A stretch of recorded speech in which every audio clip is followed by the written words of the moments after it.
এখন এমনও তো হতে পারে, যে কথাটা কি ইউনূস সাহেব আগেও বলেছেন, উনি যখন গ্রামীণ ব্যাংক করলেন তখন উনি একটা থিওরি দিয়েছেন যে নর্মাল যে ট্র্যাডিশনাল ব্যাংকগুলো যা করে আমি তা করব না, ওইটি আমার গ্রামীণ ব্যাংকের মূল থিওরি। উনি হয়তো এখানে সেই এখন দেশ চালাতে এসে উনি কি সেই ফর্মুলা যদি গ্রহণ করে থাকেন যে আগের দলগুলো, আগের পলিটিশিয়ান যেভাবে দেশ চালিয়েছে আমি সেভাবে চালাবো, আমি উল্টাভাবে চালাবো, এখন উনি কি এই ফর্মুলা নিয়েছেন বলে আপনার মনে হচ্ছে?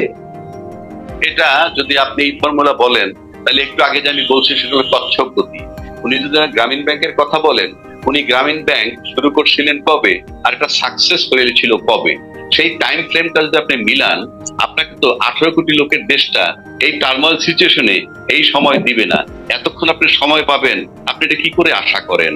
আপনি আজকে দল মত নির্বিশেষে আপনাকে আমরা সাপোর্ট করেছি, এখনো করছি, এখনো যে করছি না তা নয়, কিন্তু এর মানেই না আপনাকে কচ্ছপ গতিতে। প্রথম আপনি যদি আইন শৃঙ্খলা পরিস্থিতিটা নিশ্চিত করে পারতেন যে আমার সোশ্যাল সিকিউরিটি, আমার জানমালের সিকিউরিটি নিশ্চিত হয়েছে, তারপরে আপনি টাইম নেন, নো ম্যাটার। কিন্তু আপনি তো this is not the way. আপনি তো এটা বাংলাদেশ, এটা গ্রামীণ ব্যাংক নয়, নাম্বার ওয়ান। নাম্বার টু হচ্ছে শুধু গ্রামীণ ব্যাংকই আপনি চালিয়েছেন। বাংলাদেশের ব্যাংক তো শুধু গ্রামীণ ব্যাংক না, সবাই কি গ্রামীণ ব্যাংকের থেকে লোন নিয়েছে? গ্রামীণ ব্যাংক তো ক্ষুদ্র ঋণ গ্রামে গঞ্জে আপনি দিয়েছেন, সেটা হয়তো গ্রামে গঞ্জে আপনার কথায় যেটা মনে হয় কারো মুখে হাসি ফুটছে, আমরা এটাও শুনছি কেউ জমির ভিটে মাটা বিক্রি করে ফেলছে, নিঃশেষ হয়ে গেছেন, সেই বিতর্কে আমি যাচ্ছি না। কিন্তু ওই থিওরিতে আপনি পারবেন না। আপনি এখন একটা প্রজেক্ট স্টার্ট করছেন, 5 বছর 7 বছর 10 বছর পর একটা জায়গায় পৌঁছাবে। আপনি if you think that way যে আপনি আজকে বাংলাদেশ নিয়ে সেইভাবে করবেন, এটা অ্যাবসার্ড, এটা সম্ভব না। সে পর্যন্ত আমার কাছে মনে হয় না আপনারা অল্প সময় গেলে স্বস্তির নিঃশ্বাস ফেলতে পারবেন না। কারণ আমি ব্যক্তিগতভাবে এখন আমি তো অতিষ্ঠ, কারণ আমরা এখনো সিকিউর বোধ করি না। আপনি এখনো বিচার নাই, এখনো যদি রাস্তা আপনি if you are harassed by someone, আপনি পুলিশের কাছে যাবেন, nobody will come to you, কেউ আসবে না। আপনি আর্মি নামিয়েছেন, আমি দেখছি না, আর্মি ডাকলে পাবেন, এগুলো কথার কথা। আসিফ নজরুল সাহেব সেদিন বলতেছে ওই জুডিশিয়াল সমাবেশে একটা বক্তব্য দিতে গিয়ে যে আমি রিক্সায় চড়তাম, সিএনজিতে চড়তাম, এখন আমি আজকে গাড়িতে চড়ি কেন? আমি প্রচন্ড হুমকির মধ্যে আছি, নিরাপত্তাহীনতায় ভুগি, তাই আমি এই গাড়ি ব্যবহার করতেছি। তো আপনি ভুগতেছেন, আপনি সিকিউরড হয়ে গেলেন। What about the 18 crore people? সেখানে তো মনে করেন এখন মব, যে সমস্ত মব কার্যকলাপটা আমি চলছে যেভাবে র্যান্ডম, এগুলার খেসারত কি? আপনি তোফাজ্জল হোসেন যে মারা গেল, এটা তো টেক ওভার করার পরে। সেদিন এই জুডিশিয়াল সমাবেশী কি বলে আপনার আসিফ নজরুল সাহেব বলছেন শেখ হাসিনার সময় কারা পঙ্গু হয়েছে, কারা চোখ হারাইছে, তাদের একটা সমাবেশ ছিল ইউনূস সাহেবের এই যমুনার সামনে, সেখানে সে গেছিলেন এবং সেই দুঃখের বিবরণ দিচ্ছেন। আমার প্রশ্ন, আপনি সেই বিবরণ দিবেন কেন? আপনি আসার পর যে 3টা ছেলে মারা গেল ইউনিভার্সিটিতে, হ্যাঁ, সেটার দায়িত্ব কার? আপনি অতীত টানতেছেন, ভালো কথা। আপনি তো শেখ হাসিনা তো অতীত টেনে গেছে, খালি খালেদা জিয়ার দোষ পেয়েছে। আপনার তো অতীত স্টপ, সেখানে শুরু হবে শাস্তি, পানিশমেন্ট ইত্যাদি ইত্যাদি। কেন বলছি আমি, আপনি একবার খালি চক্ষু বন্ধ করে চিন্তা করেন, তাহলে তো এই যে একরামকে বুকের উপরে গুলি মারলো যখন তার টেলিফোনটা ছিল তার মেয়ের সাথে কানেক্টেড, আপনি ভাবেন সেটার জন্য আপনি কি স্টেপ নিছেন? আপনি আসিফ নজরুল সাহেব টকশোতে এসে বারবার বলতেন সাগররুনির হত্যার বিচার হয় নাই, সাগররুনির ব্যাপারে আপনি কি স্টেপ নিছেন ক্যাটাগরিক্যালি? আপনি বলেন, আমি কিছু দেখি না। আপনি শপথবদ্ধ রাজনীতিবিদ এনায়েতুর রহিমের সমালোচনা করেছেন, সে যে $1 বিলিয়ন পাচার বন্ধ করে দিয়েছিল, তদন্ত বন্ধ করছিল, সেই এসালামের ব্যাপারে আপনি কি স্টেপ নিছেন? তারপরে আপনি আব্দুল রাই বাচ্চুর ব্যাপারে কি স্টেপ নিছেন? আবুল বারাকাত জনতা ব্যাংকের চেয়ারম্যান থাকতে 4,500 কোটি তসরুপ করছে, সেটার কি স্টেপ নিছেন? আমি তো দৃশ্যমান কিছু দেখি না। আপনি এখন এখানে বসে বসে তাত্ত্বিক কথা বললে we should not accept it. You must show, আপনাকে অ্যাকশনে দেখাইতে হবে। 626 জনের একটা তালিকা আসছে, তারা ক্যান্টনমেন্টে আশ্রয় নিয়েছিল, আবার তারা বের হয়ে গেছে। এই কথা যখন আসছে, সেই তালিকাটা কোথায়, তারা কারা, তাদেরকে দেশবাসী থেকে জানাইতে হবে তারা গ্রেপ্তার হইলো কিনা।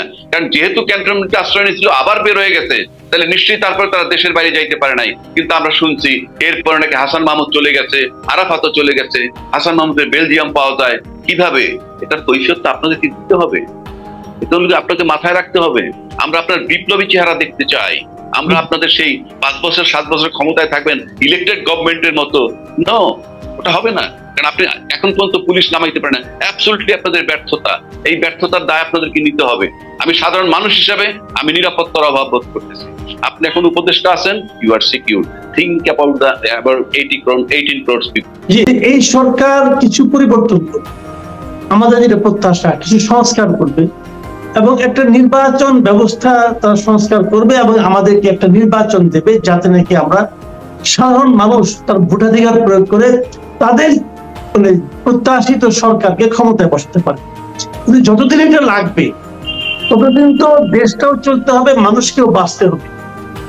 এখন দেশ চালানোর ক্ষেত্রে যারা এখানে বসেছেন সরকারের মধ্যে, যে সমস্ত উপদেষ্টা পরিষদ বসেছেন, তারা ঠিকঠাক মতো কাজ করতে পারছেন কিনা এবং তাদের নির্বাচনটা আপ টু দ্য মার্ক হয়েছে কিনা, এই ব্যাপারে আপনার কোনো মন্তব্য আছে কিনা? দেখেন, বাংলাদেশে তারা যেভাবে কাজটা করতে চাচ্ছে, ইতিমধ্যে 6টা কমিশন গঠন করার জন্য একটা স্টেপ নেওয়া হয়েছে এবং আপনি যদি একটা সুস্থ নির্বাচন দিতে যান, তাতে 3টা জিনিস খুব রিলেভেন্ট। একটা হলো সংবিধান, একটা হলো নির্বাচন কমিশন, তার সাথে প্রশাসন এবং বিচার বিভাগ। এই 4টা কিন্তু মারাত্মকভাবে সম্পৃক্ত। মোট 6টার স্টেপ নিছেন, কিন্তু এই 4টা ফরজে আইন, এটা একটার সাথে আরেকটা মারাত্মকভাবে রিলেটেড এবং 4টা ক্ষেত্রেই কিন্তু আমরা বিতর্কিত এখন পর্যন্ত। 1 নম্বর। 2 নম্বর, তাদের যে লম্বা প্রস্তুতি আমি দেখতেছি, তারা একটা লম্বা সময় পার করতে চায়। কতক্ষণ সেটা আমি জানি না, তবে অ্যাটলিস্ট ধারণা করা হচ্ছে 2-3 বছরের মিনিমাম তারা টানবেন, এরকম আমার ধারণা। সেক্ষেত্রে আপনি বলেন প্রজাতন্ত্রের কর্মকর্তা কর্মচারী হলো 15 লক্ষ, আর সেখানে মাত্র 16 জন উপদেষ্টা। 16 জন উপদেষ্টার মধ্যে আপনি যদি বলেন বাংলাদেশের প্রেক্ষাপটে যারা রাজনৈতিক ব্যক্তিত্ব হিসাবে টাইম টু টাইম ক্ষমতায় ছিল, এমন কোনো ব্যক্তি এখানে নাই। মানে অর্থাৎ আমার দেশের যে চলমান রাজনীতি, সেই রাজনীতির অভিজ্ঞতা সম্পন্ন ব্যক্তি একজনও ওখানে নাই। এখন যদি বলেন রাজনীতি করে ক্ষমতায় যাওয়া, সেটা তো একটা টার্গেট থাকে। সেই হিসাবে ইউনূস সাহেব যেহেতু ডাইরেক্ট ক্ষমতায় গেছেন, he is a politician, no doubt. আপনি যদি ওইভাবে বলতে চান যে উনি তো ওনার গোলে পৌঁছায় গেছে। এখন সেই হিসাবে যদি আপনি দেখেন, এই কয়জন উপদেষ্টা দিয়ে আপনি রান করতে পারবেন না। আমি হিসাব করে দেখেছি, মাত্র 16 জন না 17 জন উপদেষ্টা, এক একজনের ঘাড়ে পড়তেছে রাফলি 90,000 থেকে 1 লক্ষ কর্মকর্তা কর্মচারী। You cannot handle it, number 1। Number 2 হচ্ছে, যেহেতু আপনার ছাত্র জনতা কিন্তু মনোনীত করছে শুধু ইউনূস সাহেবকে, কথার কথা বলছি, তারা চুজ করছে ইউনূস সাহেবকে, বাকিদেরকে চুজ করছে কে? নিশ্চয়ই ইউনূস সাহেব অথবা তার কোর ভ্যালুর কেউ আছে। যদি তারা তাদেরকে চুজ করে থাকে, আমার কাছে মনে হয় না যে আমরা যারা অতীতে রাজনীতিবিদ যারা ক্ষমতায় ছিলেন, তারা কিন্তু একটা মন্ত্রণালয় নিয়েও যথেষ্ট দায়ের মধ্যে পড়েছেন, যথেষ্ট বিতর্কের ভিতরে পড়েছেন, যথেষ্ট কৈফিয়ত দিতে। সেখানে একজনের 3টা-4টা মন্ত্রণালয় চালানো, it is very tough and absurd. যেহেতু আপনি কয়টা দপ্তর চালাবেন, সেদিক থেকে বিবেচনা করলে অবশ্যই উপদেষ্টার সংখ্যা বাড়াতে হবে, নাম্বার 1। নাম্বার 2, যাদেরকে উপদেষ্টা পদ না দিয়া অন্যান্য কাজে এনগেজ করা হয়েছে, সংস্কার কাজের মতো, সেটা আমরা দেখেছি। তারা কেউ ছিলেন 111-এর সরকারের মধ্যে, কেউ ছিলেন বিগত সরকারের সময় সচিব, তাদেরকেই আলটিমেটলি আনা হয়েছে। তো 111-এর সরকার যিনি ছিলেন, তাদের নেতৃত্বে কিন্তু আওয়ামী লীগ ক্ষমতায় আসছিল। আর আওয়ামী লীগের সময় যিনি সচিব ছিলেন, তার মতো লোক যদি এখন আবার সংস্কার কাজের ভিতরে সম্পৃক্ত হন, তাহলে ঘুরে ফিরে আমরা দেখলাম যে আউস্টার গভর্নমেন্ট যারা ছিলেন, তার লোকই কাজের ভিতরে ইনভলভ হয়ে যাচ্ছে। এটার মানে আমি এটা বলছি না যে তারা নিউট্রাল কাজ করতে পারবে না, কিন্তু আমাদের অতীতের যে অভিজ্ঞতা, আপনি যদি একবার ঘুষ খান তারপরে যদি তওবা করেন, আই ক্যানট বিলিভ ইট। কারণ হচ্ছে যে আমরা আইন করে কি করি, যে একজন লোকের ছুরি মারছে, তাকে পুলিশ নিয়ে আটকায় রাখবেন অতক্ষণ তিনি ছুরি মারতে পারবেন না। এর মানে এই না যে উনি ছুরি মারা ভুলে গেছেন। আবার আপনি জেলখানা থেকে ছেড়ে দেন, দেখবেন বের হয়ে এসে ছুরি মারবে। তার মানে হচ্ছে আপনি যতক্ষণ আটকায় রাখবেন ততক্ষণ। তো এটা তো কোনো পদ্ধতি নয়।